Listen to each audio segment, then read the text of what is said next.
Hi students, இன்றைக்கி நம்ம பார்க்கக்கூடிய விஷயம் என்னென்னு கேட்டிங்கன்னா எலக்ட்ரோஸ்டாட்டிக்ஸ். அந்த எலக்ட்ரோஸ்டாட்டிக்ஸில் சும்மா ஒரு சிம்பிளாக ஒரு 5 கொஷின்ஸ் பார்க்க போகிறோம். நீட்டு சம்மந்தமாக உள்ள ஒரு 5 கொஷின்ஸ் மட்டும், பேசிக்ஸ் தான் இது. இந்த 5 கொஷினை டிஸ்கஸ் பண்ணிட்டு மற்றது பார்க்கலாம். ஸோ இப்போ ஃபஸ்ட்டு பார்க்கக்குள்ள என்னென்னா, ரெஸ்ட் மாஸ் ஆஃப் ப்ரோட்டான். ஒரு ப்ரோட்டானோட மாஸ் கொடுத்துருக்காங்க. So rest mass of electron mass கொடுத்துருக்காங்க. ஸோ இது ரெண்டுத்தையும் கொடுத்துட்டு ஹவு மெனி டைம்ஸ் ப்ரோட்டான் வந்து எலக்ட்ரானோட கம்பேர் பண்ணக்குள்ள என்ன ரேஞ்சில் இருக்குங்கிறத கேட்குறாங்க.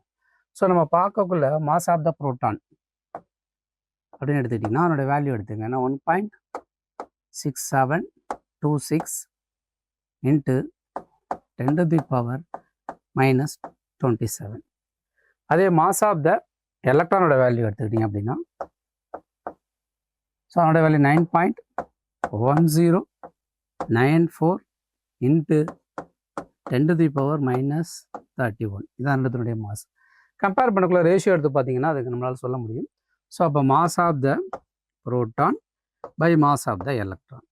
இப்போ மாஸ் ஆஃப் த ப்ரோட்டான் என்ன வரும்? 1.6726 into 10⁻⁻27 by mass of the electron 9.1094 into 10⁻⁻31. So இதில் பார்த்தீங்கன்னா மாஸ் ஆஃப் த ப்ரோட்டான் தான் ஹெவியாக இருக்குது. ஏன்னா அதோட வேல்யூ 10⁻⁻27 இருக்குது. மாஸ் ஆஃப் த எலக்ட்ரான் பார்க்கலாம் -10⁻31 இருக்குது. அப்போ கண்டிப்பாக இது கம்மியாக இருக்கும், அது அதிகமாக இருக்கும் அப்படிங்கிற விஷயத்தை அந்த பவர் வச்சு நம்மளால் தெரிஞ்சிக்க முடியும். ஸோ அதுக்கப்புறம் நம்ம என்ன செய்ய போகிறோம் அப்படின்னா, இது ரெண்டுத்தையும் கேன்சல் பண்ணிங்க அப்படின்னா இது என்ன இருக்கும் அப்படின்னா 0.1836 வரும்.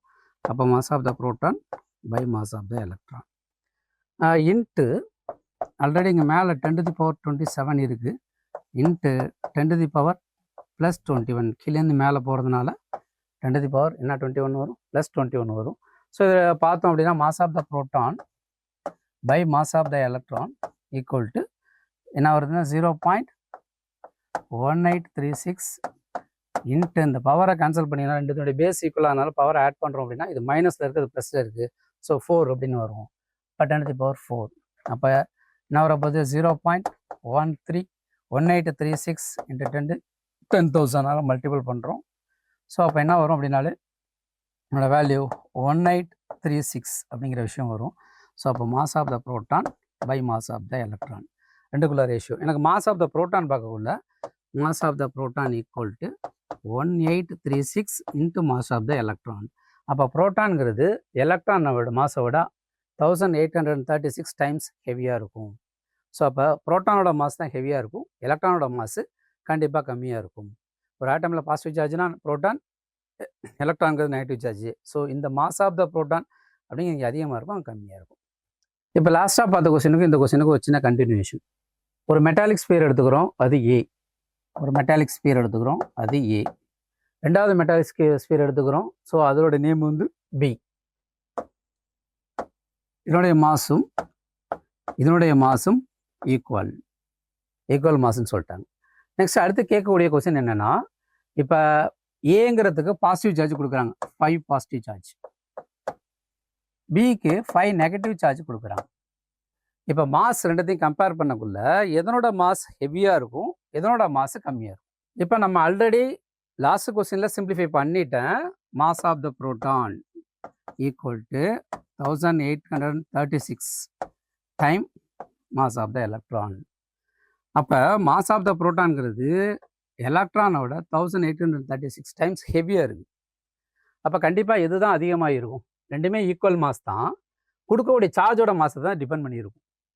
அப்போ இதனோட ஆல்ரெடி ஒரு மாஸ் இருக்கும், எம்ஏ அந்த ஆப்ஜெக்டோட மாசு, ப்ளஸ்ஸு எவ்வளோ ப்ரோட்டான்?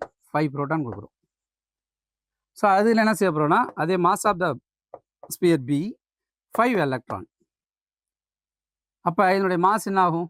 அப்போ MA plus 5 into mass of the proton MB equal to 5 of the mass of the electron. இது ரெண்டு சேம் மாஸ்ன்னு வச்சிங்களேன், கேன்சல் ஆகிடும். அப்போ இதை டிபெண்ட் பண்ணி தான் இருக்கும். இப்போ இது என்ன இருக்கும்? 5 times into 1836 into mass of the electron. So அப்போ இதை பார்த்தீங்கன்னா இந்த டைம்ஸு இது ரெண்டுத்தையும் கேன்சல் பண்ணிட்டீங்கன்னா இந்த இடத்துல ஈக்குவலாக இருக்கா? அப்போ இந்த டைம்ஸ் இது தான் அதிகமாக இருக்கும், அப்போ எம்ஏ தான் அதிகமாக இருக்கும். அப்போ ஆப்ஷன் மாஸ் ஏ இன்க்ரீசஸ். இது சாதாரண இந்த கொஸ்டினில் மாஸ் ஏவும் பியும் கண்டிப்பாக ஈக்குவலாக இருக்காது. இது அதிகமாக இருக்குது, அது கம்மியாக இருக்குது. ஸோ இந்த ஆப்ஷன் கிடையாது. Mass of B decreases, mass of A அப்படிங்கிறது இந்த இடத்துல இன்க்ரீசஸ் ஆகும். இப்போ தான் நம்ம சொன்னோம், மாஸோட ஏவோட வேல்யூ இன்க்ரீஸ் ஆகிடும். அடுத்தது மாஸ் ஆஃப் பியோட வேல்யூ டிக்ரீஸ் ஆகுங்கிறாங்க. ரெண்டுமே ஈக்குவல் மாஸ் தான். நம்ம எலக்ட்ரான் கொடுக்கறதுனால அது இன்க்ரீஸ் ஆகும் அதை தவிர டிக்ரீஸ் ஆகாது. பட் இது ரெண்டுத்தையும் கம்பேர் பண்ணக்குள்ள ஏ தான் இன்க்ரீஸ் ஆகும் தவிர பி இந்த சேஞ்சஸ் அதில் இருக்கும். ஸ்மால் அமௌண்ட்டு கொஞ்சம் இன்க்ரீஸ் ஆகிடும்.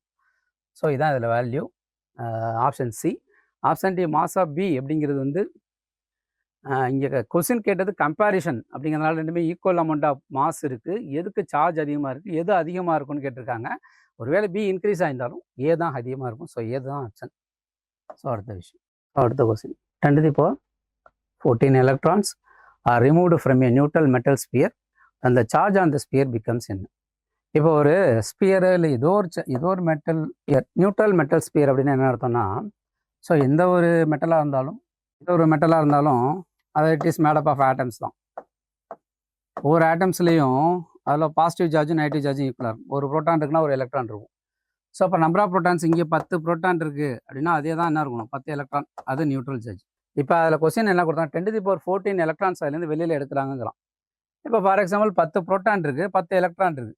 இப்போ பார்த்தீங்கன்னா ஒரு 5 எலக்ட்ரான் இதில் எடுக்கிறோம் அப்படின்னா 10 ப்ரோட்டான் மைனஸ் 5 எலக்ட்ரான் எடுக்கிறாங்க அப்படின்னா 5 ப்ரோட்டானும் 5 எலக்ட்ரான் நியூட்ரல் ஆகிடும். ப்ளஸ்ஸு அந்த ப்ளஸ் இருக்குல்ல பாசிட்டிவ் 5+ இதுதான் இருக்கும். ஸோ அப்போ என்ன நடக்கணும், பாசிட்டிவ் சார்ஜில் இருக்கும். அது ஃபர்ஸ்ட் ஒன். அப்போ நெக்ஸ்ட் வந்து அப்போ அது பாசிட்டிவ் சார்ஜ் தான் இருக்கும். எலக்ட்ரான் எடுத்துட்டாங்க, அப்போ நியூட்ரல் சார்ஜ் இருந்ததுன்னா பாசிட்டிவ் சார்ஜில் தான் இருக்கும். அப்போ கண்டிப்பாக இதில் எது பாசிட்டிவ் அதுதான், நெகட்டிவ் கிடையாது. அப்போ பியும் கிடையாது, டியும் கிடையாது. ஸோ அப்போ எதுனா ஏ அண்ட் சி இது ரெண்டுக்குள்ளே தான் இருக்க போகுது. ஸோ என்ன வேல்யூ அப்படிங்கிற விஷயத்த பார்க்கணும். அப்போ சார்ஜ் ஆஃப் த எலக்ட்ரான் அப்படின்னு எடுக்கிறோன்னா Q = N × E. என்னங்கிறத நம்பர் ஆஃப் எலக்ட்ரான்ஸ், ஈங்கிறது charge of the electron, total charge Q. அப்போ Q = N × Q எல்லாம் கொடுத்துருக்காங்க 10^14 எலக்ட்ரான்ஸ் அப்படின்னு சொல்லுவாங்க. அப்போ 14 × 10^14 நம்பர் ஆஃப் எலக்ட்ரான்ஸ், ஈங்கிறது சார்ஜ் ஆஃப் த எலக்ட்ரான். ஈங்கிறது என்னது, சார்ஜ் ஆஃப் த எலக்ட்ரான்ஸ். அப்போ மொத்தமாக எவ்வளோ சார்ஜ் அதில் இருக்குது அப்படிங்கிற விஷயத்த பார்க்கணும். அப்போ 1.6 இங்கே எடுத்துங்க, இன்ட்டு 10^14 இது 19. ஸோ மைனஸில் ப்ளஸ் போயிட்டு நான் பேலன்ஸ் என்ன இருக்கும்னா 10^5. நான் 5 - 5. ஸோ ஆல்ரெடி அப்போ என்ன வரப்போகுது, இந்த 1.6 ஃபுல்ஃபில் பண்ணிங்கன்னா 1.6 10ஆல் மல்டிபிள் பண்ணுறோம் அப்படின்னா 16 மாறும். ஸோ இந்த இடத்துல அப்போ என்ன மாறும், 16 × 10⁻⁻6. அப்போ 16 × 10⁻⁻6னா மைக்ரோ கூலம். எலக்ட்ரானை ரிமூவ் பண்ணியிருக்கோம். அப்போ இதுக்கு ஈக்குவலான சார்ஜ் இது நெகட்டிவ் சார்ஜ். அதை வெளியில் எடுத்துருக்கோம்னா பேலன்ஸ் என்ன சார்ஜ் இருக்கும், இங்கே பாசிட்டிவ் சார்ஜ் இருக்கும். ஸோ ஆப்ஷன் இ 32 கூட 16. அப்போ எடுக்கக்கூடிய டைமில் ஆட்டோமேட்டிக்காக Q × NE அப்படிங்கிற அந்த ஃபார்முலா யூஸ் பண்ணிவிட்டு Q = N × Eங்கிற ஃபார்முலா யூஸ் பண்ணி சிம்பிளிஃபை பண்ணி அதை ஈஸியாக டேரெக்டாக கண்டுபிடிச்சலாம் தவிர இவ்வளோ டைம் தேவை கிடையாது. நெக்ஸ்ட் அடுத்த கொஸ்டின். இப்போ கண்டக்டர் எடுத்துக்கிறோம், அதோட சார்ஜ் கொடுத்துட்டாங்க, அதுலேயே அவங்க இண்டிகேட் பண்ணியிருக்காங்க பாசிட்டிவ் சார்ஜ்னு. அப்போ அந்த கண்டக்டர் என்ன சார்ஜ் அப்படின்னு கேட்குறாங்க. அதில் என்ன இருக்குது, சார்ஜ் ஆஃப் எலக்ட்ரானோட வேல்யூ கொடுத்துருக்காங்க 1.6 × 10⁻⁻19 கூலும். இப்போ அதில் 9 எலக்ட்ரான் எக்ஸஸாக இருக்கா, 27 எலக்ட்ரான் ஷார்ட்டேஜாக இருக்கா, 27 எலக்ட்ரான் எக்ஸஸாக இருக்கா, 9 எலக்ட்ரான் ஷார்ட்டேஜாக இருக்கா, கொஸ்டின் இதுதான். இப்போ அவங்க பாசிட்டிவ் சார்ஜ்னே கொடுத்துட்டாங்க. அப்போ அங்கே என்ன இருக்காது அப்படின்னா கண்டிப்பாக எலக்ட்ரான் அப்படிங்கிறது அங்கே இல்லை. அப்போ பாசிட்டிவ் சார்ஜாக இருக்கிறதுனால எலக்ட்ரான் அங்கே எக்ஸஸாக இருக்க அதிகமாக இருக்க வாய்ப்பே இல்லை, ஷார்ட்டேஜ் தான் ஆகும். அப்போ எக்ஸஸ் கிடையாது. அப்போ என்ன கிடையாது, எக்ஸஸ் கிடையாது. இப்போ இதில் 27 எலக்ட்ரான் ஷார்ட்டேஜா, 9 எலக்ட்ரான் ஷார்ட்டேஜா? அப்போ 9 27 என்ன நம்பர் ஆஃப் சார்ஜஸ். அப்போ Q = N × E, N = Q/E. அப்போ Qவோட வேல்யூ என்ன கொடுத்துருக்காங்க, 14.4 × 10⁻⁻19. கீழே பாருங்கள் எலக்ட்ரானோட சார்ஜ் வேல்யூ 1.6 × 10⁻⁻19. இதுவும் கேன்சல் ஆகிடும். ஸோ இது ரெண்டுத்தையும் அடிச்சிங்கன்னா என்ன வரும், கண்டிப்பாக 27 வர சான்ஸே இல்லை. ஸோ அப்போ என்ன வரும், 9 எலக்ட்ரான்ஸ் தான். இதையே நீங்கள் ஈஸியாக அடிக்கலாம். ஸோ சார்ஜை 1.6 எல்லாம் நீங்கள் மைண்டில் டிவைட் பண்ணி பார்த்தீங்கனாலே ஆட்டோமேட்டிக்காக 9 எலக்ட்ரான் ஷார்ட்டேஜ் அப்படிங்கிறது நமக்கு கிடச்சிடும். அப்போ இது எல்லாமே தப்பு. இதுதான் ஆல்ஃபா பார்ட்டிகல்.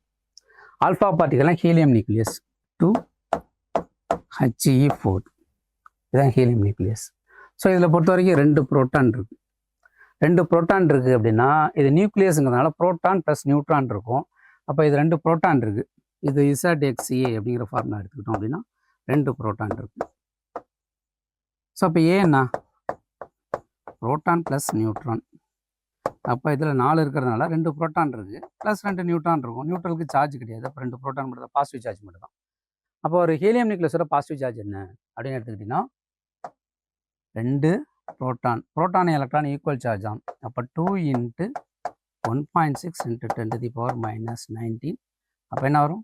3.2 × 10⁻⁻19 கூல். இதுதான். இது டேரெக்டாக நம்ம மல்டிபிள் பண்ணி போட்டுடலாம். 2ஆல் மல்டிபிள் பண்ணால் 3.2ன்னு வந்துடும். அதை வச்சு நம்ம ஈஸியாக அதனுடைய ஆன்சரை சொல்லிடலாமே தவிர கால்குலேஷனே தேவையில்லை. இது உங்களுக்கு சிம்பிளிஃபையான கொஸ்டின்ஸ் தான். அப்போ இது வரைக்கும் நம்ம பார்த்த கொஸ்டின்ஸ் எல்லாமே சிம்பிள் கொஸ்டின், பேசிக் கொஸ்டின்ஸ். இது ஆக்சுவலி இந்த 2 ராடை ரப் பண்ணக்குள்ளே அன்சார்ஜ் ராடு ஒரு சார்ஜ் ராடு மாறக்குள்ள பேசிக் கொஸ்டின்ஸ். இது நிறைய விஷயங்கள் இருக்குது. ஸோ போக இதேமாதிரி சிம்பிளிஃபை பண்ணுறோம் அப்படின்னா சிம்பிளிஃபை பண்ண தான் உங்களுக்கு டைமிங் சென்ஸ் எப்படி மல்டிபிள் பண்ணலாம், எப்படி நம்ம மார்க்கை ஸ்கோர் பண்ணலாங்கிற ஒரு விஷயம் வரும். ஸோ அதுக்கப்புறம் தான் நம்ம அதை பற்றி எதுவும் டிஸ்கஸ் பண்ண முடியும் அடுத்தடுத்த கொஸ்டின்ஸை. ஸோ பேசிக்காக கொடுக்கணுங்கிறதுக்கு தான் அந்த 5 கொஸ்டின்ஸ் கொடுத்துருக்கேன். Thank you. CenterMap. You dare to dream, we care to accomplish.